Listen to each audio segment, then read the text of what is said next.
আল্লাহ পাক রব্বুল আলামিন ইব্রাহিম আলাইহিস সালাতু ওয়াস সালামকে আদেশ করলেন সন্তান কুরবানি করার জন্য।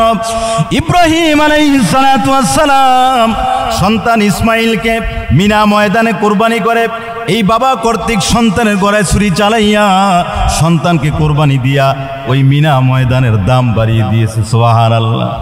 আমার ভাইয়েরা, এইভাবে মাকাম ইব্রাহিম আল্লাহ বলেন ওফিহি আয়াতুম বাইয়িনাতুম মাকামু ইব্রাহিম। আয়াতুম বাইয়িনাত মাকামু ইব্রাহিম, এখানে আছে মাকাম ইব্রাহিম, এটা একটা পাথরের নাম। এই পাথরে দাঁড়িয়ে ইব্রাহিম আলাইহিস সালাতু ওয়াস সালাম কাবা ঘর নির্মাণ করেছেন। যখন উপরে ওঠার প্রয়োজন হতো কুদরতি লিফটের মতো পাথর উপরে উঠে যেত, আবার যখন নিচে নামার প্রয়োজন হতো পাথর আবার ডাউন হয়ে যেত। সুবহানাল্লাহ। বর্তমানে হাজী সাহেবরা যখন কাবা ঘরে যায় এই পাথরের উপরে 2 রাকাত নামাজ আদায় করে, এটা হলো মাকামে ইব্রাহিম। সুবহানাল্লাহ।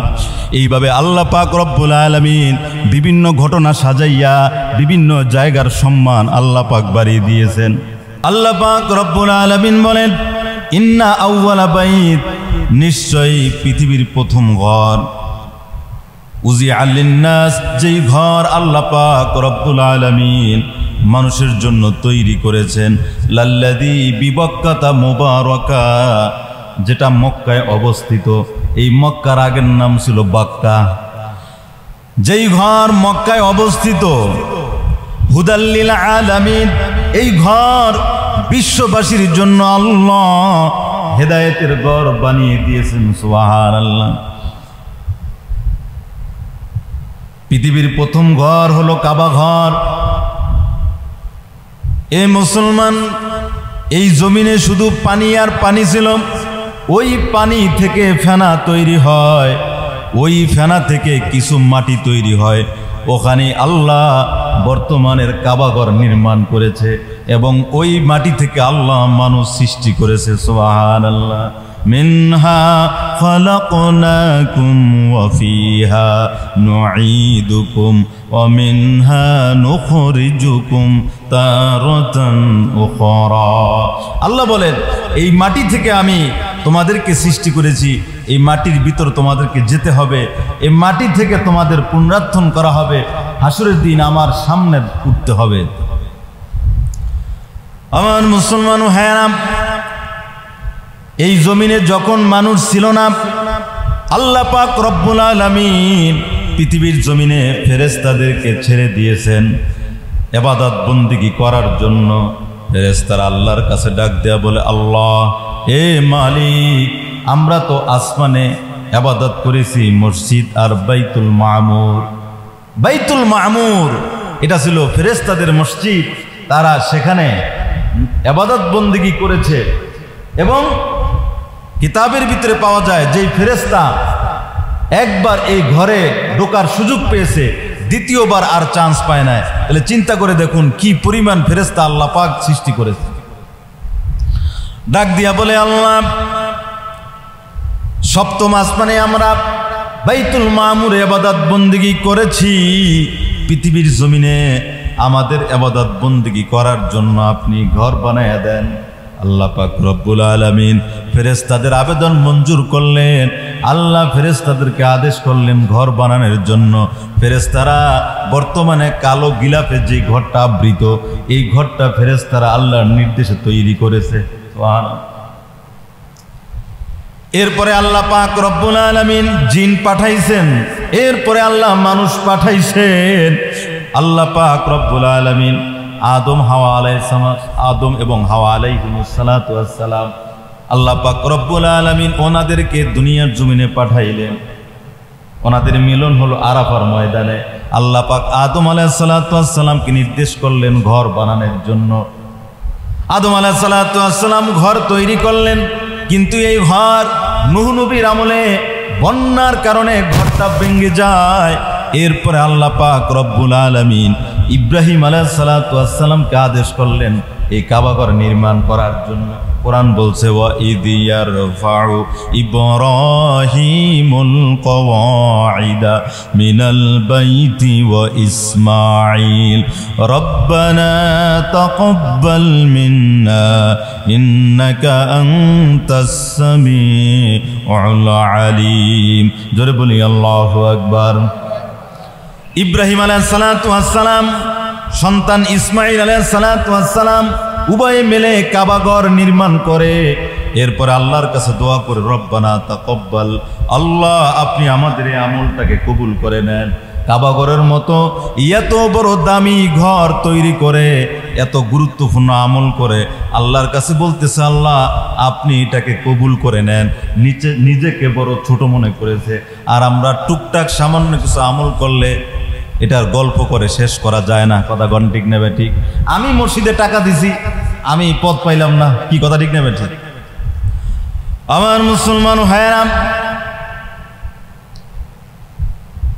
ইব্রাহিম আলাইহিস সালাতু ওয়াস সালাম যখন কাবাঘর বানাইলেন, এবার আল্লাহ পাক রব্বুল আলামিন নির্দেশ করলেন। কোরআন বলছে ওয়াআযিন ফিন্নাসি বিল হজ ইয়াতুকা রিজালাও ওয়া আলা কুল্লি দামিরি ইয়াতিনা মিন কুল্লি ফাজ্জিন আমিক।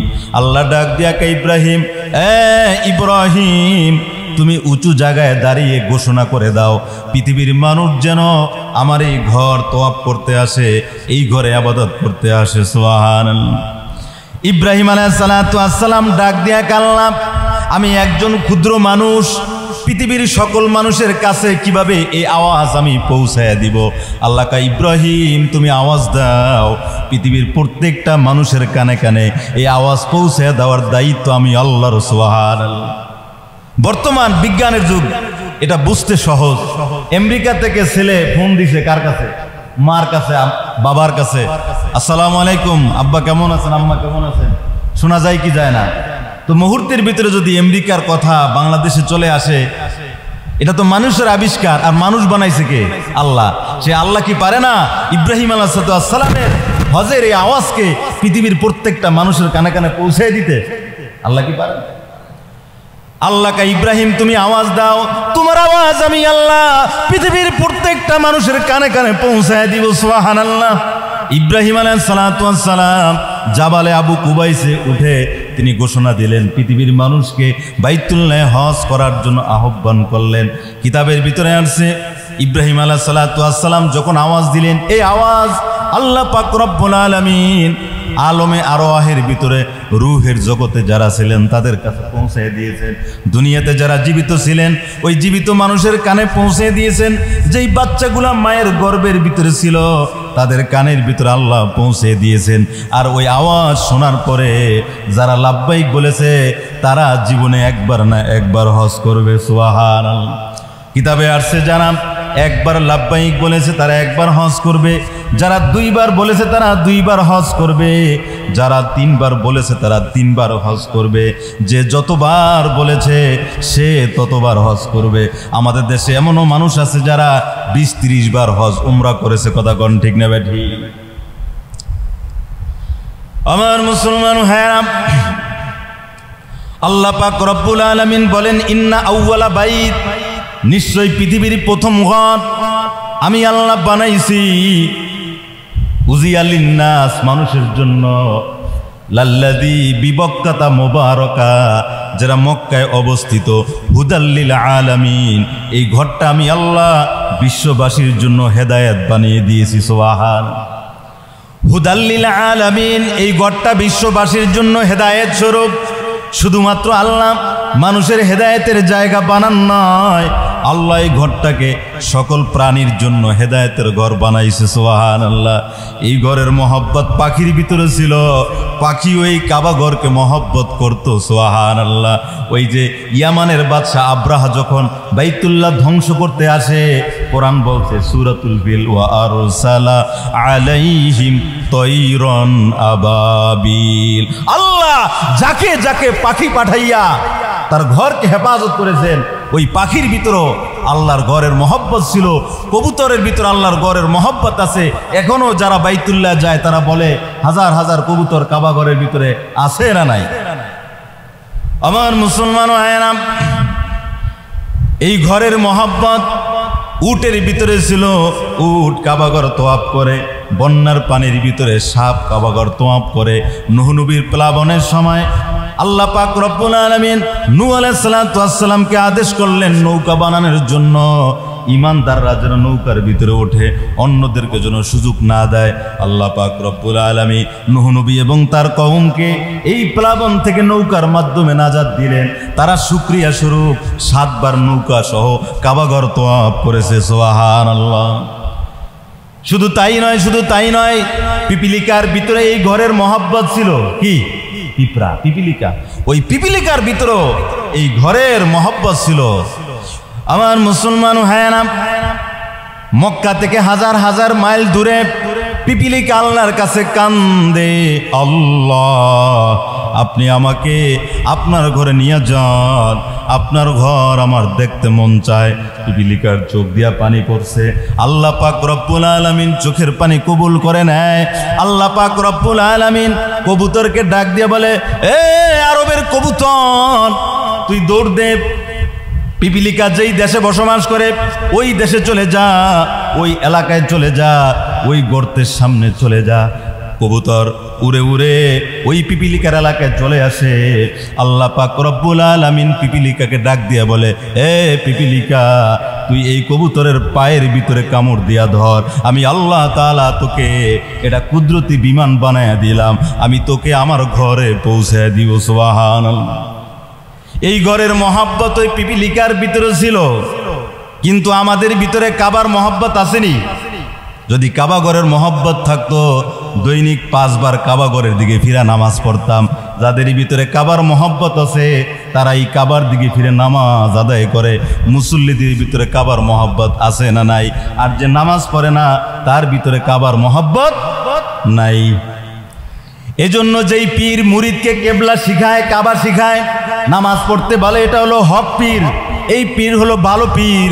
আর যেই পীর বলে আমার কাছে মুরিদ হলে নামাজ রোজা লাগে না, যেই পীর কাবা শিখায় না, কাবা চিনায় না, কাবা থেকে মুখ ফিরে রাখে, ওই পীর কোনোদিন ভালো পীর হতে পারে না। আমার মুসলমান ভাইয়েরা, আল্লাহ বলেন এই ঘরটা হলো হুদাল্লিল আলামিন, এই ঘরটা হলো বিশ্ববাসীর জন্য হেদায়েত স্বরূপ। সুবহানাল্লাহ। আল্লাহ বলে আমি এক একটা ঘটনা সাজাইছি, ঘটনা সাজাইয়া আমি আল্লাহ এক এক জায়গার দাম বাড়িয়ে দিয়েছি। সুবহানাল্লাহ। আল্লাহ পাক আদম আলাইহিস সালাতু ওয়াস সালাম এবং হাওয়া আলাইহাস সালাতু ওয়াস সালামকে দুনিয়াতে পাঠাইলেন। আরাফার ময়দানে তাদের সাক্ষাৎ হয়। এতে আদম আর হাওয়ার এই যে মিলন মেলা ঘটলো আরাফার ময়দানে, আল্লাহ পাক রব্বুল আলামিন আদম হাওয়ার এই মিলন মেলা ঘটাইয়া আল্লাহ আরাফার দাম বাড়িয়ে দিয়েছেন। সুবহানাল্লাহ। হযরত হাজরা আলাইহিস সালাতু ওয়াস সালাম ইসমাইল যখন পানির জন্য ছটফট করতেছিল, হাজরা আলাইহিস সালাতু ওয়াস সালাম একবার সাফায় যায় আর একবার মারওয়ায় যায়, এইভাবে সে 7 বার সাই করেছে। এই আমলটা আল্লাহ পাক রব্বুল আলামিন পছন্দ করে নিয়েছেন। এজন্য কিয়ামত পর্যন্ত সকল হাজিদের জন্য এই সাফা মারওয়া সাইকে আল্লাহ ওয়াজিব করে দিয়েছেন। হাজি সাহেব তুমি হজ করবা, কিন্তু সাফা মারওয়া যদি সাই না করো তোমার হজ আমি আল্লাহর দরবারে কবুল হবে না। কথা কোন ঠিক না ঠিক? ওই আরাফার ময়দানে অবস্থান করা, উকুফে আরাফা, এটাও ওয়াজিব। সাফা মারওয়া সাই করা এটাও ওয়াজিব। আল্লাহ পাক রব্বুল আলামিন হাজরাকে দিয়া সাফা মারওয়া সাই করাইয়া আল্লাহ পাক রব্বুল আলামিন এই কাজটার দাম বাড়িয়ে দিয়েছেন। ঠিক না ঠিক? এবার আসেন জমজমের পানি। ইব্রাহিম আলাইহিস সালাতু ওয়াস সালাম সন্তান ইসমাইল আলাইহিস সালাতু ওয়াস সালাম, হাজরা আলাইহাস সালাতু ওয়াস সালাম, এই 3 জনের ত্যাগের বিনিময় আল্লাহ পাক রব্বুল আলামিন জমজমের পানির ব্যবস্থা করে দিয়েছেন। এই জমজমের পানির ব্যবস্থা হওয়ার পরে ওই জায়গায় মানুষজন আসে, ঘর বাড়ি করে, ওখানে ফসলাদি ফল ফলাদির ব্যবস্থা হয়। আল্লাহ পাক রব্বুল আলামিন এদের ত্যাগের বিনিময়ে এই জায়গার সম্মান বাড়িয়ে দিয়েছে। সুবহানাল্লাহ। আল্লাহ পাক রব্বুল আলামিন ইব্রাহিম আলাইহিস সালাতু ওয়াস সালামকে আদেশ করলেন সন্তান কুরবানি করার জন্য। ইব্রাহিম আলাইহিস সালাতু ওয়াস সালাম সন্তান ইসমাইলকে মিনা ময়দানে কুরবানি করে এই বাবা কর্তৃক সন্তানের গলায় ছুরি চালাইয়া সন্তানকে কুরবানি দিয়া ওই মিনা ময়দানের দাম বাড়িয়ে দিয়েছে। সুবহানাল্লাহ। আমার ভাইয়েরা, এইভাবে মাকাম ইব্রাহিম আল্লাহ বলেন ওফিহি আয়াতুম বাইয়িনাতুম মাকামু ইব্রাহিম। আয়াতুম বাইয়িনাত মাকামু ইব্রাহিম, এখানে আছে মাকাম ইব্রাহিম, এটা একটা পাথরের নাম। এই পাথরে দাঁড়িয়ে ইব্রাহিম আলাইহিস সালাতু ওয়াস সালাম কাবা ঘর নির্মাণ করেছেন। যখন উপরে ওঠার প্রয়োজন হতো কুদরতি লিফটের মতো পাথর উপরে উঠে যেত, আবার যখন নিচে নামার প্রয়োজন হতো পাথর আবার ডাউন হয়ে যেত। সুবহানাল্লাহ। বর্তমানে হাজী সাহেবরা যখন কাবা ঘরে যায় এই পাথরের উপরে 2 রাকাত নামাজ আদায় করে, এটা হলো মাকামে ইব্রাহিম। সুবহানাল্লাহ। এইভাবে আল্লাহ পাক রব্বুল আলামিন বিভিন্ন ঘটনা সাজাইয়া বিভিন্ন জায়গার সম্মান আল্লাহ পাক বাড়িয়ে দিয়েছেন। এবার আল্লাহ বলেন ওমান দাখালাহু কানা আমিনা, এই ঘরে যে প্রবেশ করবে সে নিরাপদ। কানা আমেনা, সে নিরাপদ হয়ে যাবে। এটা হলো নিরাপত্তার জায়গা। যেমন কোরআনে অন্য জায়গায় আল্লাহ বলছেন ওয়া ইয জাআলনাল বাইতা মাসাবাতাল লিন্নাসি ওয়া আমনা, আমি আল্লাহ বাইতুল্লাহকে মানুষের সম্মেলন কেন্দ্র বানিয়ে দিয়েছি। ওয়া আমনা, আমি আল্লাহ এটাকে নিরাপদের জায়গা বানিয়ে দিয়েছি। সুবহানাল্লাহ। সূরা 3-এর ভিতরে আল্লাহ বলেন ওয়াত-তিনি ওয়াজ-যাইতুনি ওয়া তুরি সিনিনা ওয়া হাযাল বালাদিল আমিন। আল্লাহ 4 জিনিসের কসম খেয়েছেন। 4 নম্বর কসম ছিল ওয়া হাযাল বালাদিল আমিন। আমিন মানে নিরাপদ। এই নিরাপদ শহরের কসম। এটা একটা নিরাপত্তার শহর, এটা একটা নিরাপদ জায়গা। কথা কোন ঠিক না বেঠিক? আমার মুসলমান ভাইয়েরা, এই জায়গায় আল্লাহ পাক রব্বুল আলামিন কোরআন নাজিল করেছেন। এখানেই আল্লাহ কোরআনওয়ালা নবীকে পাঠাইছেন। এই জন্য সারা পৃথিবীর চেয়ে ওই জায়গার একটু বালুর দামও বেশি। ঠিক না ভাই? ঠিক। কারণ ওই জায়গায় আল্লাহ পৃথিবীর সবচেয়ে শ্রেষ্ঠ দামি জিনিস কোরআন অবতীর্ণ করেছেন। এই জন্য আপনার আমার সেখানে যাইতে মনে চায় কি চায় না? একটু জোরে কর। আমার মুসলমান ভাইয়েরা, এই জন্য আল্লাহ পাকের কাছে দোয়া করা, বিশ্ব নবী দোয়া শিখাইছেন। আল্লাহ পাকের কাছে দোয়া করা আল্লাহুম্মা ওয়াফিকনা জিয়ারাতাল হারামাইন। আল্লাহ, আপনি আমাদেরকে তৌফিক দেন আপনার ঘর জিয়ারত করার জন্য, আপনার ঘর তওয়াফ করার জন্য। এইভাবে 5 ওয়াক্ত নামাজের পরে যদি আমরা দোয়া করি, আমাদের টাকা পয়সা না থাকলেও আল্লাহ আমাদেরকে ব্যবস্থা করে দিতে পারে কি পারে না? আমি বলেছি পাখির ভিতরে এই ঘরের মহব্বত ছিল, পিপিলিকার ভিতরে ছিল, উটের ভিতরে ছিল, সাপের ভিতরে ছিল, কবুতরের ভিতরে ছিল।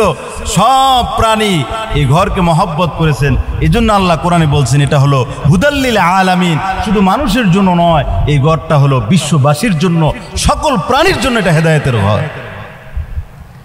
সেখানে আছে মদিনা শরীফ। পয়গম্বর বলেন ক্বালা রাসূলুল্লাহ সাল্লাল্লাহু আলাইহি ওয়াসাল্লাম মান যারা কবরি ওয়াজাবাত লাহু শাফাআতি। কেউ যদি আমি নবীর রওজা জিয়ারত করে, কাল কিয়ামতের দিন আমার সুপারিশ তার জন্য ওয়াজিব হয়ে যায়। অন্য হাদিসে নবীজি বলেন মা বাইনা বাইতি ওয়া মিম্বারি রাউযাতুম মিন রিয়াজিল জান্নাহ।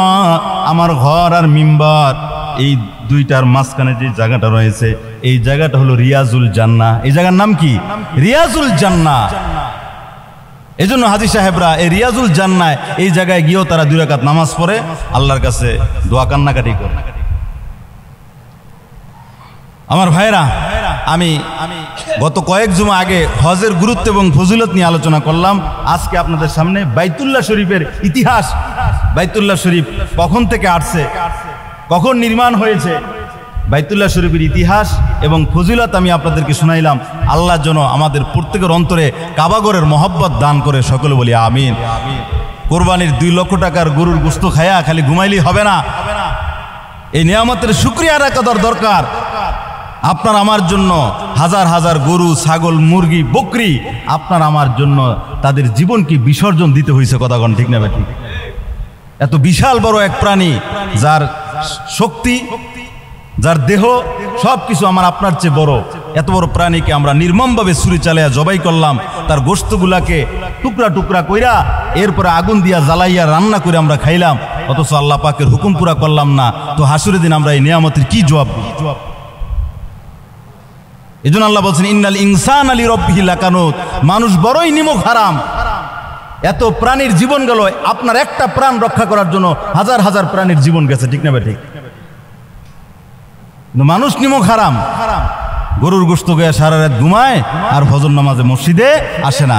আমার ভাইয়েরা যারা 5 ওয়াক্ত নামাজ পড়ে, কেবলার দিকে ফিরে, কাবাগরের দিকে ফিরে, তাদের ভিতরেও কাবাগরের মহব্বত আছে না নাই? এজন্য ওই মুসল্লি, যেই মুসল্লি 5 ওয়াক্ত নামাজ কাবাগরকে কেবলা করে আদায় করে, এ কোনোদিন কেবলার দিকে থুতুও ফালায় না, কেবলার দিকে ফিরে সে পেশাবও করে না। যেহেতু এটা সম্মানের জায়গা, এটা ইজ্জতের জায়গা, এটা আমাদের দুনিয়ার জীবনও কেবলা, মরার পরও এটা আমাদের কেবলা। সেই দিকে ফিরাই আপনাকে আমাকে কবরে শোয়ানো হয়, ঠিক না ঠিক? আল্লাহ আমাদের প্রত্যেকের অন্তরে বাইতুল্লাহর মহব্বত দান করুক, সকলে বলি আমিন। যাদের হজ ফরজ হয়ে গেছে, আমাদের মনির হোসেন ভাই, আমাদের মসজিদের মুসল্লি, উনি এবার হজ করে আসলেন, এখনো আসেন নাই, হজে আছেন, উনি হজ করতে গেছেন। অথচ এই এলাকায় অনেক টাকাওয়ালা মানুষ আছে যারা হজ করতে পারে না। ফরজ হয়েছে হজ, হে ওমরা করে খুশি। আপনার উপরে হজ ফরজ, হজ তো ফরজ, উমরা হলো নফল। নফলটা আপনি করতে পারেন, নাও করতে পারেন, কিন্তু হজ তো ফরজ, এটা আদায় করতেই হবে। তা আপনি উমরা করে খুশি, আপনি তো ফরজ আদায় করলেন না। এই জন্য যাদের টাকা আছে তারা হজ করে ফেলান, আগামী বছরের জন্য প্রস্তুতি নেন, নিবন্ধন করেন, হজের জন্য প্রস্তুতি গ্রহণ করেন। আল্লাহ আমাদেরকে কবুল করুক, সকল বলি আমিন।